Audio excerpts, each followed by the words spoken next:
Hello friends, welcome to exam achievers. Exam achievers में आप सभी का तहे दिल से स्वागत है। कोरोना वायरस या कोविड-19 जो दिसंबर 2019 में चाइना के वुहान शहर से शुरू होकर लगभग जनवरी और फरवरी 2020 में जिसने कई यूरोपीय देशों और अमेरिका में हाहाकार मचा दिया। मार्च के आखिरी सप्ताह में इसने भारत में भी दस्तक दी। स्थिति को गंभीर होते देख भारतीय सरकार ने 21 दिनों का लॉकडाउन लगा दिया और उसको बढ़ाते बढ़ाते लगभग 60 दिनों तक बढ़ा दिया। और क्या पता आने वाले समय में ये और लंबा चल सके। इन सब की वजह से जो सबसे ज़्यादा असर हुआ है वो हुआ है इकोनॉमिक सेक्टर में और ख़ासकर जॉब्स पे। अकेले अमेरिका में ही लगभग 25 मिलियन या बोल सकते हैं 2.5 करोड़ से ज़्यादा लोगों ने सरकार से बेरोजगारी भत्ते की ऑनलाइन मांग की है। कई सारी प्राइवेट कंपनियों ने छटनी स्टार्ट कर दी। कई सारी कंपनियां तो ऐसी हैं जिसने 50% से ज़्यादा अपने एम्प्लॉयज़ को बिना पेमेंट या बिना सैलरी के छुट्टी पर भेज दिया। अगर बात करें भारत में तो ओला उबेर जैसी नामी गिरामी कंपनियों ने बहुत ज़्यादा तादाद में छटनी की है। आपको ये भी पता होगा कि ये समय है कॉलेजों में प्लेसमेंट का। लगभग नवंबर दिसंबर 2019 में कई कंपनियां कई बड़े बड़े कॉलेजेस में गई और कई बच्चों को जॉब के प्लेसमेंट ऑफ़र किए, लेकिन उन बच्चों का इस स्थिति में वो कंपनियां ज्वाइनिंग नहीं ले रही हैं।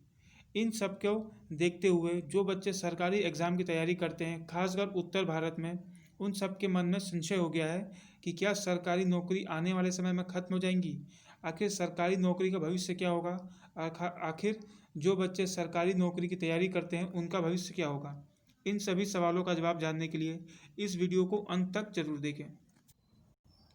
गवर्नमेंट जॉब्स इन इंडिया या सरकारी नौकरी इंडिया में किसी भी उत्तर भारतीय परिवार के लिए उसके परिवार के किसी सदस्य का सरकारी नौकरी में चयन हो जाना उस घर के लिए एक त्यौहार से कम नहीं है, या बोल सकते हैं वो त्यौहार से भी बड़ा है। वो खुशी जो त्यौहार में उनको मिलती है उससे भी बड़ी खुशी है अगर उनके परिवार के किसी सदस्य का सरकारी नौकरी में चयन हो जाए।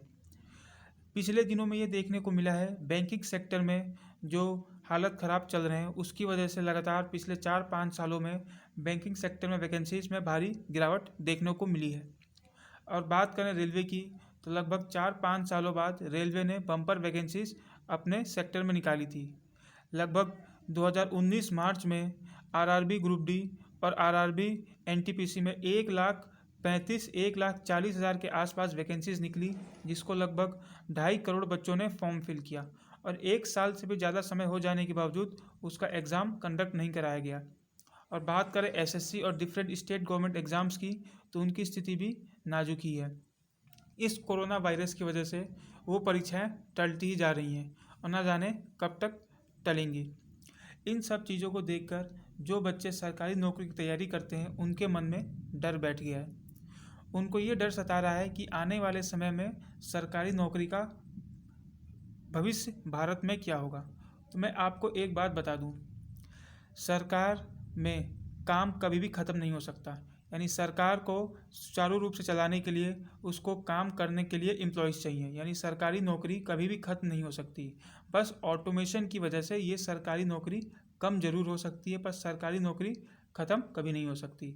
ये अलग बात है जो आज से 7 साल 8 साल पहले जो वैकेंसी जिस ऑफिस में 10 लोगों की ज़रूरत थी, आने वाले समय में हो सकता है वहाँ पर उस 10 लोगों का काम ऑटोमेशन की वजह से या आर्टिफिशियल इंटेलिजेंस की वजह से वो काम 1 या 2 ही आदमी कर दे।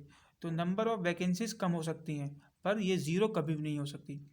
अब इस लॉकडाउन की वजह से या इस कोरोना महामारी की वजह से एक दुष्परिणाम ये भी देखने को मिला है कि कई लोगों का प्राइवेट सेक्टर से मन उब गया है। उन लोगों को पता चल गया है कि प्राइवेट सेक्टर में बेशक सैलरी या पैसा ज़्यादा है, लेकिन वहाँ जॉब सिक्योरिटी ना के बराबर है। कई लोग ऐसे भी हैं जिन्होंने लगभग 10 से 20 साल तक किसी कंपनी में काम किया और जब बारी आई उनको उनके काम का फल देने की तो इस कोरोना वायरस की वजह से उस कंपनी ने उनको बिना पेमेंट के घर से निकाल दिया या उनके नौकरी से निकाल दिया, जिसकी वजह से उनके बच्चों का भविष्य लचर में लटक गया है। इन सब चीज़ों को देखते हुए कई जो युवा लोग हैं जो प्राइवेट सेक्टर में जाने की कोशिश या जाने की इच्छा रखते थे उनका मन भी उब गया है। अब वो सरकारी नौकरी को ज़्यादा सेफ समझ रहे हैं क्योंकि सरकारी नौकरी में जॉब सिक्योरिटी है। इस पूरे इंडिया में इस कोरोना महामारी के दौर में सिर्फ सरकारी सेक्टर ही ऐसा था जिसमें एक भी छंटनी नहीं हुई। उसके अलावा प्राइवेट के हर एक सेक्टर में छंटनी बहुत ज़्यादा तादाद में हुई है। तो उन सभी लोगों के नज़र में प्राइवेट सेक्टर एक उगता हुआ सितारा है, या बोल सकते हैं सरकारी एक उगता हुआ सितारा है। वो सरकारी नौकरी में आने के लिए हर एक इच्छुक प्रयास करेंगे। इसकी वजह से सरकारी नौकरी में डिमांड बहुत ज़्यादा हो जाएगी। आने वाले समय में ऐसे बहुत से अभ्यर्थी होंगे जो कॉलेज से पास होकर सीधे सरकारी नौकरी की तैयारी में लग जाएंगे। यानी जो बच्चे सरकारी नौकरी को सोचते भी नहीं थे, जिसकी तरफ जाना भी नहीं चाहते थे, अब इस कोरोना महामारी की वजह से वो सरकारी नौकरी की ओर आना पसंद करेंगे, क्योंकि यहाँ पर उनको जॉब सिक्योरिटी मिलती है। तो आने वाले समय में सरकारी नौकरी में बहुत ज़्यादा कंपटीशन मिलेगा। उसके पीछे कारण ये है, पहला, लोगों को ये पता चल गया है कि जॉब सिक्योरिटी सरकारी नौकरी में ही है, कभी भी उनको प्राइवेट नौकरी से निकाला जा सकता है। और दूसरा, इस कोरोना महामारी की वजह से और आर्टिफिशियल इंटेलिजेंस की वजह से और नए नए टेक्नोलॉजीज़ की वजह से सरकारी नौकरी में कमी आ रही है। सरकारी नौकरी ख़त्म नहीं होगी, पर सरकारी नौकरी में कमी ज़रूर आ रही है। इन दोनों फैक्टर्स की वजह से आने वाले समय में सरकारी नौकरी में कंपटीशन बहुत ज़्यादा बढ़ जाएगा। तो जिन किन्हीं बच्चों ने पहले सरकारी नौकरियों के फॉर्म को फिल कर दिया है, उन सभी से मेरी एक रिक्वेस्ट है कि प्लीज़ आप इस मौके को जाने ना दें।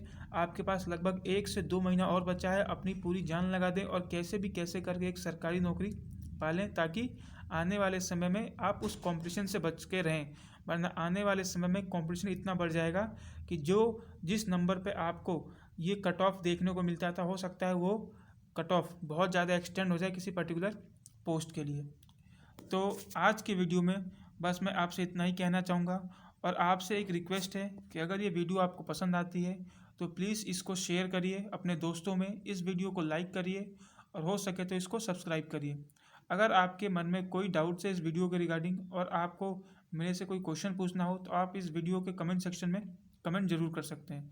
मैं उस कमेंट का जल्दी से जल्दी रिप्लाई करने की कोशिश ज़रूर करूँगा। तो तब तक के लिए friends, thank you and have a nice day.